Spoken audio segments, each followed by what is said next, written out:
먼저 본문의 말씀 마가복음 12장 43절과 44절에 있는 말씀을 함께 읽도록 하겠습니다. 예수께서 제자들을 불러다가 이르시되 내가 진실로 너희에게 이르노니 이 가난한 과부는 연복외에 넣는 모든 사람보다 많이 넣었도다. 저희는 다 큰 풍족한 중에서 넣었거니와 이 과부는 그 구차한 중에서 자기 모든 소유 곧 생활비 전부를 넣었느니라 하셨더라. 먼저 한 선교사님의 소식을 좀 들려드리도록 하겠습니다. 선교사님께서 들려주신 소식인데요. 평신도 전도자로 수고하는 한 장로님 부부가 있습니다. 근데 이 평신도 전도자로 개인의 일을 하시면서도 교회를 섬기는 것은 물론이고 전국을 다니면서 성경을 가르치고 다양한 선교 활동을 하시면서 충성된 삶을 사시는 장로님이고 또 부부입니다. 그런데 이 장로님 가정이 아주 최근에 집에 있는 화목 보일러의 화재로 집이 전소되는 어려움을 당했다고 합니다. 그런데 이 집이 전소된다는 것은 가정의 모든 것이 이렇게 다 사라졌다는 것이거든요. 그런데 그 가운데에서도 장로님 부부가 제일 먼저 한 일은 선교지를 향한 도움의 손길이 먼저라고 하면서 자신의 집 복구보다 먼저 그 선교지를 향해서 상당한 양의 돈 먼저 방글라데시로 보내셨다고 하는 것입니다. 그때 제가 이 이야기를 선교지에 있는 목사님을 통해서 또 보내온 글을 통해서 그 글을 읽으면서 제가 생각한 게 있습니다. 그것을 좀 이렇게 한번 적어봤습니다. 생각했습니다.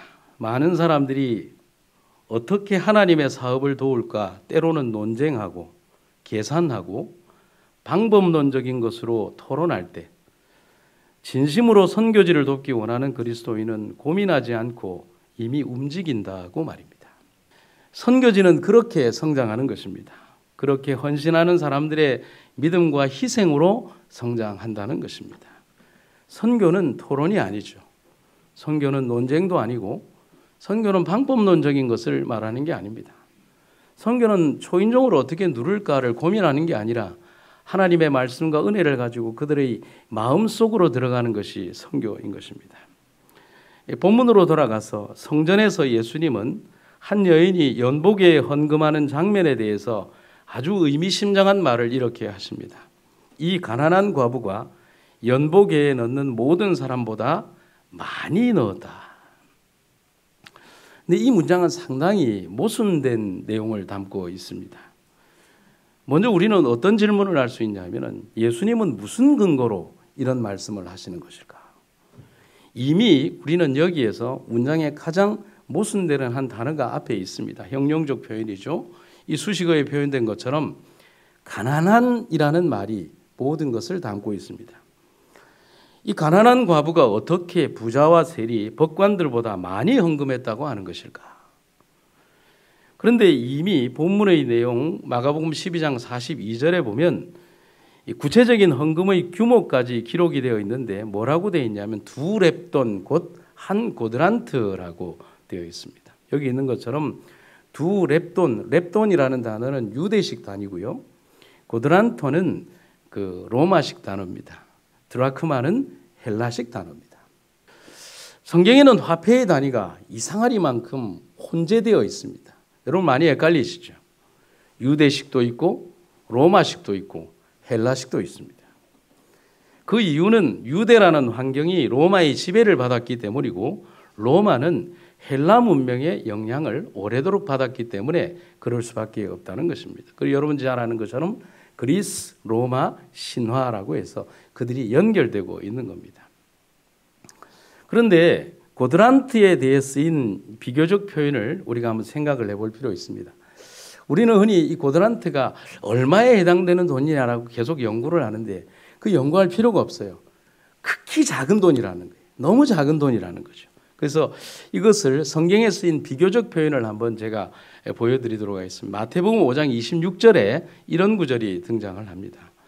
진실로 내게 이르노니 네가 홀이라도 남김이 없이 다 갚기 전에는 결단코 거기서 나오지 못하리라. 여기에 보면 홀이라는 단어를 영어 표현에는 뭐라고 되어 있냐면 The uttermost farthing이라고 되어 있습니다. 근데 뭐 제가 영어를 잘 못하지만은 이 farthing이라는 단어를 여러분들에게 좀 설명을 드리면, 이 farthing이라는 단어는 영국의 옛날 화폐 단위입니다. 1961년도에 없어진 단어예요. 가치가 어느 정도냐 하면 여기에 제가 설명드린 것처럼 영국의 화폐 단위의 제일 동전에 낮은 게 1페니인데 그 1페니의 4분의 1입니다. 그러니까 1페니는 얼마냐 하면 100분의 1파운드인데 16원에 해당되는 돈입니다. 정말 작은 돈이죠. 그러니까 여기에서 the uttermost farthing이라는 말은 앞에 쓰여져 있는 이 형용적 표현은 극도로 엄청나게 작은 farthing, 동전이라는 뜻입니다. 근데 이것을 우리말 번역에는 어떻게 번역을 하고 있냐면 네가 마지막 어떻게 해요? 한 고드란트까지라고 되어 있습니다. 현대인 번역에는 이렇게 되어 있습니다. 네가 마지막 한 푼까지라고 그렇게 되고 있습니다. 우리는 여기에서 이 한 고드란트, 두 렙돈이라는 이 단어가 얼마의 가치를 논하기보다는 그만큼 작고 미미한 돈이라는 것을 성경이 강하게 말해주고 있다는 사실을 표현하고 있는 겁니다. 그러니까 화폐의 단위 가운데에서 가장 낮은 단위, 우리로 치면 얼마죠? 잘 쓰이지도 않는 뭐 1원이나 5원, 그거 찾기도 힘든 돈들이에요. 심지어 10원도 찾기 힘든 돈이죠. 여러분, 뭐가 그렇다는 거예요? 과부의 헌금이 그렇다는 것입니다. 그런데 여기에서 저희가 보아야 되는 관점을 제가 성경을 이렇게 보면서 관점의 네 가지 부분을 한번 이렇게 정리를 해봤습니다. 과부의 헌금은 네 가지 관점이 있는데, 첫째, 그만큼 작고 미미한 헌금을 드렸다는 것입니다. 이거는 일반적인 모든 관점입니다. 작은 거예요. 그런데 두 번째 관점은 그 작은 돈이 그녀의 전부였다는 것입니다. 이건 뭐죠? 현실이에요. 세 번째는 그럼에도 불구하고 그녀는 하나님께 최선을 다해 드렸다는 것입니다. 마음이 담긴 헌물이죠. 헌심입니다. 사전에는 나오지 않는 단어예요. 헌심이라는 단어. 네 번째는 근데 이게 중요한 건데요. 그리고 그 돈은 하나님이 보시기에 하늘의 저울에 달았을 때, 무슨 저울이에요? 하늘의 저울에 달았을 때 가장 무거웠다는 사실입니다. 영적 관점이죠. 왜 예수님은 이토록 과부의 헌금에 감동받고 계실까? 왜 이렇게 강하게 말씀하실까? 그것은 그녀의 헌물에는 연보교회에 앞서서는 어떤 그 많은 부자 사람들, 부자 법관들, 흔히 재력 있는 사람들의 헌금과는 다른 그 무엇이 그녀의 헌금에는 있었기 때문이라는 사실입니다. 그래서 하나님의 저울은 세상의 저울과는 다르다는 사실을 우리가 보여줍니다. 증언의 말씀을 한번 볼까요? 그리스도께서 과부의 두 렙돈에 관하여 주신 교훈은 사랑의 마음으로 바쳐지기만 하면 가난한 자가 즐겨 바치는 가장 적은 액수의 헌금이 부자의 가장 큰 기부와 똑같이 연락된다는 사실을 우리에게 보여준다. 그리고 성소의 저울에서는 그리스도를 사랑함으로 바친 가난한 자들의 선물이 바쳐진 양에 따라서 평가되지 않고 그 희생의 동기가 되는 사랑에 의하여 평가된다. 세상의 어떤 주석보다도 가장 아름답고 완벽한 주석을 화인 여사가 우리에게 해주고 있습니다. 여러분, 그러면 여기에서 우리는 여인이 드린 헌물과 그리고 앞에 있는 많은 사람들이 드린 어떤 헌물의 그 차이가 무엇인가를 우리는 어느 정도 알고 있습니다. 우리가 하나님께 드린 그 헌물에 대한 진실된 마음, 하나님을 경외하는 진실된 마음이 있느냐 없느냐의 것입니다. 예배와 헌물의 진정성에 대한 차이는 상당히 중요한 기별을 포함하고 있습니다. 단순히 마음이 있고 없고의 차이가 아니라 그것은 우리의 삶의 가장 중요한 선택을 결정하는 원리가 되기도 합니다. 그리고 그 차이가 가장 먼저 우리가 역사를 거슬러 올라가 보면 그 마음의 차이가 인류 최초의 조상들이 낳은 가인과 아벨의 제사에서 명확하게 구분이 되고 있습니다. 그래서 제가 아주 옛날에 부조와 선지자를 읽으면서 부조와 선지자에 있는 내용들을 제가 창의적으로 한 것이 아니라 그대로 제가 도표를 한번 만들어 왔습니다. 부조와 선지자 71페이지와 한국 페이지로 보면 71페이지와 72페이지의 내용을 도표로 만들면 이런 도표가 나옵니다. 가인의 제단, 아벨의 제단, 차이점, 그리고 공통점, 그리고 그들의 최종적 선택에 대해서. 가인의 제단을 먼저 보면요. 가인의 제단은 먼저 불신과 불평의 마음으로 차 있는 제단이었습니다. 아담의 죄로 인해서 땅과 인류에게 선고된 저주 때문에 항상 하나님께 대해서 불평했다는 것입니다. 두 번째는 가인의 제단에는 제물에는 뭐가 없어요? 회개하는 마음이 없어요. 그리고 세 번째는 그렇기 때문에 하나님이 아닌 누구를 믿는 믿음으로요? 자신을 믿는 믿음으로 허물했다는 것입니다. 그는 자기 의존의 길을 선택했다.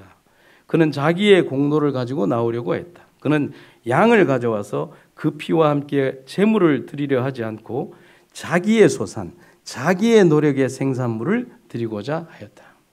그리고 네 번째는 그래서 결국 그는 반역의 감정을 품게 되었다는 것입니다. 그에 반해서 아벨의 제사는 전혀 다릅니다.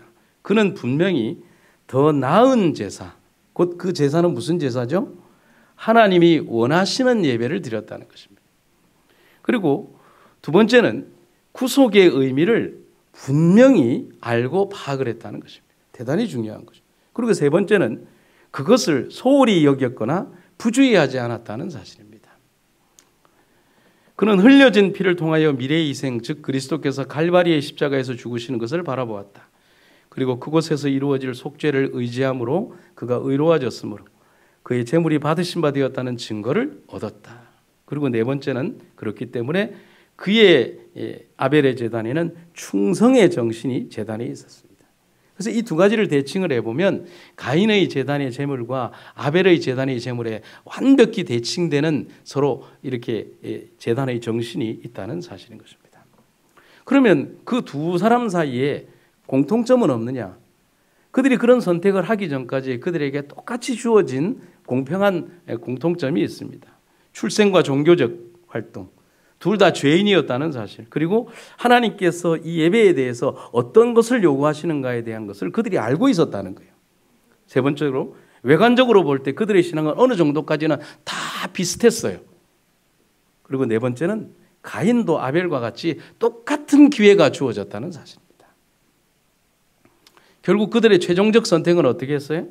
아벨은 전적인 순종을 선택했고, 그러나 가인은 어떤 순종이요? 부분적인 순종만을 선택했어요. 여러분, 이 표현이 굉장히 좀 무서운 표현이라 할 수 있어요. 완전히 반대되는 그런 삶이 아니라 삶의 어떤 부분에 있어서 대부분의 것들을 순종하면서도 일부분에 대하여 불순종한다는 사실이죠. 가인과 아벨의 제물은 곡물과 양이라는 제물의 차이를 말하는 게 아닙니다. 제물에 담겨져야 될 가장 중요한 마음, 그리고 충성, 믿음, 순종을 말해주고 있음을 우리는 알아야 합니다. 그래서 예수님께서 사마리아 여인에게 하셨던 말을 한번 떠올려 볼 필요가 있습니다. 하나님은 뭡니다? 영이십니다. 그래서 그분께 예배드리는 사람들은 반드시 성령님에 이끌려 진리를 따라 예배드려야 합니다. 차원의 벽이나 공간의 어떤 지배를 받는 우리 인간과 같은 존재가 아니라 우리의 내면의 마음속 깊은 그 동기와 원리마저도 다 이미 알고 계시는 그런 분이 바로 우리의 하나님이라는 사실인 것입니다. 그래서 연보기에 돈을 넣는 그 여인의 그 동전의 그 진실한 무게의 의미를 우리 사람들은 분명하게 어떤 드러나 있는 것으로 잴 수밖에 없지만 하나님은 그 동기의 가장 중요한 원리를 가지고 그들의 무게를 재실 수 있는 그분만의 저울을 가지실 수 있다는 사실인 것이죠.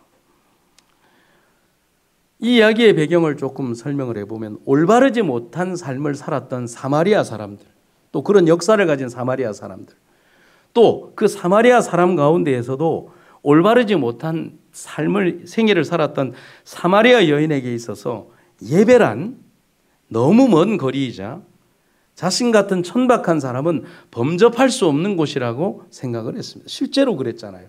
갈 수가 없잖아요. 그래서 하나님 앞에 나아가면 나아갈수록 죄책감은 더 깊어지고 하나님을 만날 수가 없는 겁니다.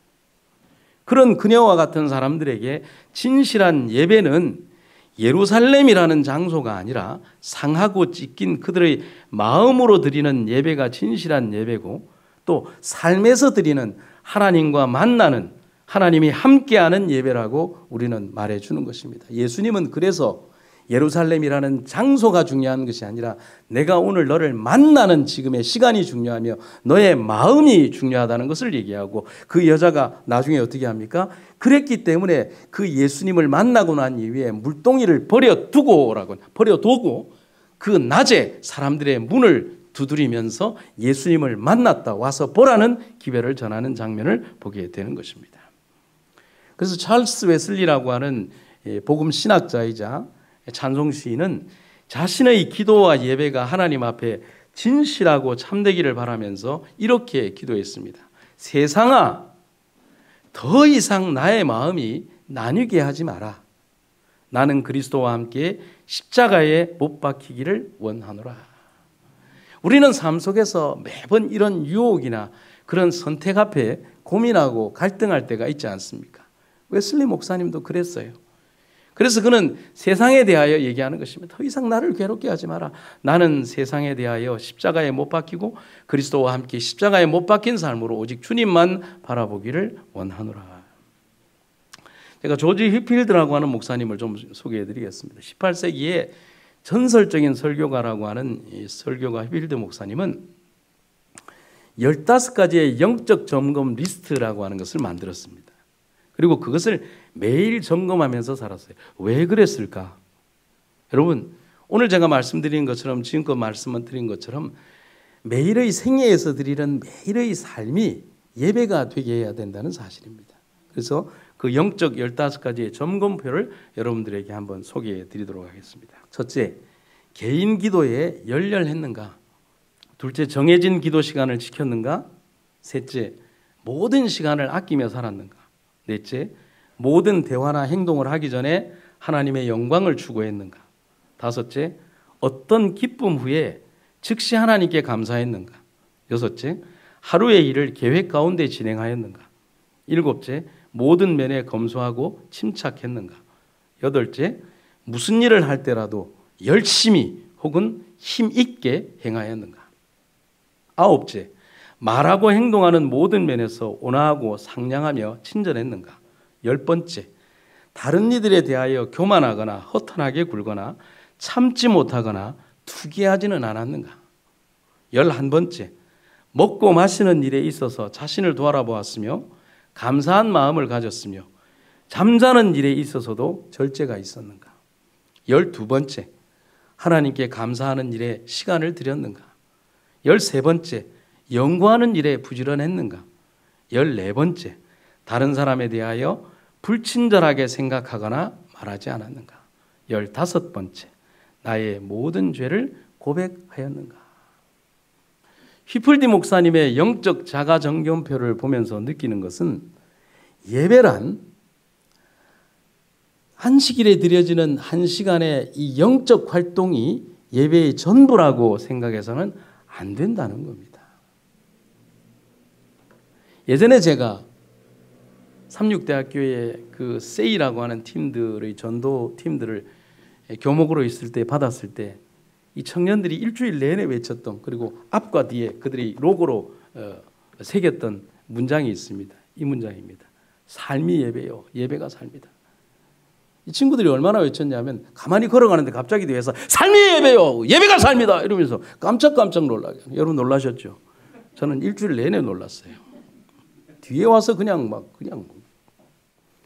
젊은이들이 계속 외치는 거예요. 삶이 예배요, 예배가 삶이다. 그런데 이 문장은 가면 갈수록 잊혀지지 않는 문장인 거예요. 이 젊은 학생 선교사들의 구호처럼 삶 속에서 영적 시간으로 이어지는 겁니다. 다시 한번 말씀드릴까요? 삶에서 우리의 예배가 영적 시간으로 이어지고 그 영적 시간이 다시 어디로요? 삶으로 이어지는 과정이라는 사실을 우리는 잊어버리거나 단절하며 살아왔다. 그런 관점에서 과부의 헌금을 우리가 분석을 해볼 수 있어요. 그런 관점에서 과부가 전 재산에 해당하는 그 작은 돈을 드릴 수 있었던 이유를 설명할 수 있어요. 어떻게 해요? 자기에게는 전 재산에 해당되는 돈을 아낌없이 드릴 수 있었던 것, 다른 사람들이 보기에는 작지만 자기의 전 재산에 해당되는 그 돈을 드릴 수 있었던 것은 삶 속에서 이어진 하나님에 대한 신뢰가 그대로 성전으로 이어진 것입니다. 그런데 대다수의 사람들은 그렇지 못했기 때문에 삶과 예배가 떨어져서 분리된 것이라고 생각하며 살아갈 때가 많은 겁니다. 그렇기 때문에 많은 사람들은 그들은 하나님의 성전에서 인간적인 계산을 먼저 하고 하나님의 능력이 내 삶에서 제한받도록 한다는 사실인 것입니다. 사무엘의 이야기를 좀 펼쳐서 볼까요? 사무엘 선지자의 기별 속에서 보면 하나님이 우리에게 대한 진실한 예배의 정신을 우리가 알 수 있습니다. 사무엘과 사울에게 있었던 사건을 좀 설명을 해드리도록 하겠습니다. 사무엘은 다시 사울을 책망했다. 주께서 어느 것을 더 좋아하시겠소? 번제물과 화목제물이겠소? 아니면 주께 순종하는 것이겠소? 주께 순종하는 것이 제사보다 낫고 주의 말씀을 따르는 것이 숫 양의 기름보다 낫습니다. 왜 이런 얘기를 해야 되냐면 사울이 엄청나게 많은 양과 소와 또 소떼들과 그런 짐승들로 예배를 드리지만 분명히 있어야 할 마음이 결여된 예배를 드리고 있었기 때문에 그런 거예요. 그래서 아무리 겉으로 화려해 보인다 할지라도 그 예배는 가치가 없거나 하나님 받으시지 않는 예배라는 사실을 얘기하고 있는 거예요. 사무엘이 이렇게 말했습니다. 옛날 당신은 스스로 작은 사람이라고 겸손해하지 않았습니까? 그때 여호와께서 당신에게 기름을 부어 이스라엘의 왕으로 세우지 않았습니까? 이전에 사울은 그런 사람이었습니다. 어떤 사람이라고요? 스스로 작은 사람이라고, 부족한 사람이라고 말했던 사람이 사울이었습니다. 그 부족함을 하나님께 온전히 드렸을 때 하나님은 그를 크게 사용하셨던 것입니다. 하지만 지금은요, 높아지고 스스로 교만해져서 사무엘상 15장 12절에 보면 스스로 자신의 이름을 내는 승전비를 사울의 이름을 떡 하면서 돌에 새겼다라고 그렇게 기록을 하고 있습니다. 이런 교만과 폭정, 잔인함에 취한 바울의 현재 상황을 보면서 하나님은 사무엘의 마음속에 들어가서 하나님의 마음을 사울의 마음을 통하여 표현한 구절이 사무엘상 15장 11절에 나와요. 제가 읽어드릴게요. 내가 사울을 왕으로 세운 것이 후회스럽다. 그가 나를 등지고 나의 명령을 따르지 않았기 때문에 사무엘은 크게 근심이 되었다. 그 다음 뭐라고 되어 있어요? 그날 밤 사무엘은 밤새도록 울면서 기도했다. 쉬운 말 번역에 이렇게 기록이 되어 있어요. 이게 누구의 마음일까요? 하나님의 마음인 거예요. 하나님께서 그 마음을 사무엘의 감정에 말씀하고 계신 거예요. 그럼 우리는 여기에서 하나님을 가장 슬프게 하는 것은 무엇이었을까요? 지금의 사울처럼 그들이 가져야 할 처음 사랑과 믿음을 버리고 오만과 탐욕과 탐심에 빠져 하나님께 마음을 떠나게 되는 것을 말하는 것입니다. 사무엘의 강한 질책이 있기까지 사울은 착각했어요. 정말 착각했어요. 전리품으로 가져온 많은 양과 소들로 거창한 예배를 드리고 화려한 음악을 틀면 하나님이 정말 기뻐하실 것이라고 생각한 거예요. 그리고 무엇을 생각한 거예요? 그렇게 예배 드리면 내가 지은 죄도 그 예배 뒤에 가려질 것이라고 생각한 거예요. 그런데 사무엘상 15장 14절에 사무엘의 질문을 우리는 떠올려야 합니다. 사무엘의 가로되 그러면 내 귀에 들어오는 이 양의 소리와 내게 들리는 소의 소리는 어찌입니까? 여러분 이 질문이 이상한 거예요. 왜냐하면 사무엘이 이 말이 양떼와 소떼의 울음소리를 몰라서 묻는 질문입니까? 아니죠. 지금 사무엘은 하나님의 입장을 대변하는 거예요. 사무엘의 이 말은 사무엘의 말이 아니에요. 하나님이 하시는 말이에요. 결국 그의 예배는 가인의 제사처럼 그리고 랍비의 헌금처럼 하나님께서 모르시는 예배라는 거예요. 하나님께서 받지 않으시는 예배라는 사실입니다. 우리는 오늘 그 사실을 잊지 말아야 합니다. 예수님이 오늘 우리에게 이런 말씀을 하십니다. 예수께서 가라사대 네 마음을 다하고 목숨을 다하고 뜻을 다하여 주 너의 하나님을 사랑하라 하셨으니 이것이 크고 첫째 되는 계명이다. 제가 이 구절을 예언의 신에서 한번 찾아봤어요. 우리의 마음에 정말 깊이 있게 전하시는 기별이 있었어요. 이 첫 네 계명은 하나님께로부터 애정을 분리시키는 것을 용납하지 않는다. 여러분 마음에 소리가 들리십니까? 과부의 헌금함으로 우리 다시 한번 돌아가 봅시다. 그 헌금함에 떨어지는 동전 한 입 한 입을 한번 생각해 봅니다. 여러분 장면을 한번 떠올려 보세요. 무엇이 보이십니까? 어떤 소리가 들리십니까? 무엇이 느껴지십니까? 제가 새벽에 설교를 마무리하면서 그 감정으로 그때 느꼈던 그 감정과 느낌을 한번 이렇게 글을 한번 써봤어요. 간절함과 기쁨. 자신의 전부를 드렸지만 자신도 알아요. 너무 작은 것을 드린 것에 대한 부끄러움.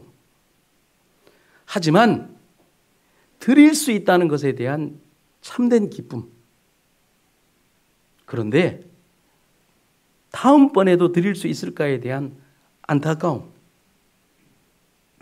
그런데 가장 큰 기쁨은 그 시간 예수님이 주신 응답의 선물, 네 헌물을 하나님이 받으셨다는, 아니 한 여인의 접촉만을 기억하신 것처럼 네 것만을 받으셨다는 벅찬 감동, 그리고 눈물이 바로 그 여인의 가슴 속에 그날 임재하셨다는 사실입니다. 참 부럽습니다. 하지만 우리 오늘 부럽게만 생각하실 필요는 없습니다. 우리 모두 누구나 이 여인처럼 그런 헌신의 마음을 주님께 드릴 수 있는 여러분과 제가 되기를 간절히 바랍니다. 한 목사님 사모님의 이야기를 좀 들려드리고 싶습니다.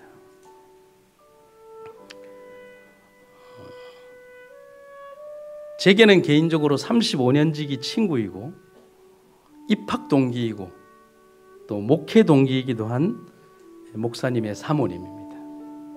이 목사님이 참 조용해요. 선비처럼. 그런데 조금 늦은 결혼을 했고 두 아들을 낳았습니다. 그렇게 평생 주님을 섬기면서 살았습니다. 삶이란 그런데 녹록지 않았어요. 그러던 어느 날 사모님이 병에 걸렸습니다. 세상의 모든 사람들이 다 두려워하는 암에 걸렸습니다. 세상 모든 암 환자들처럼 암을 이기기 위해 노력했습니다. 목사님의 극진한 돌보심이 있었습니다. 그 가운데 투병했고 그러기를 여러 해. 하지만 사모님의 병은 기품만 갔습니다. 그리고 그 깊은 병의 깊이가 얼마만큼이 지나고 난 다음에 더 이상의 시간이 그들에게 남지 않았다는 사실을 사모님은 이미 알게 되었습니다. 그리고 주변 사람들도 알고. 그래서 그를 사랑한 영남합회의 모든 사모님들이 십시일반으로 돈을 모아서 사모님을 격려하기 위해서 방문을 하게 되었습니다. 그런데 그 돈이 작지 않았습니다.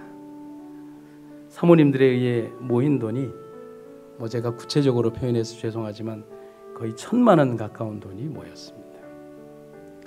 투병하는 사모님에게 이 돈은 너무 귀중하고 그리고 오랜 세월의 투병 속에 피폐해진 그들의 가정에 정말 필요한 돈이었습니다.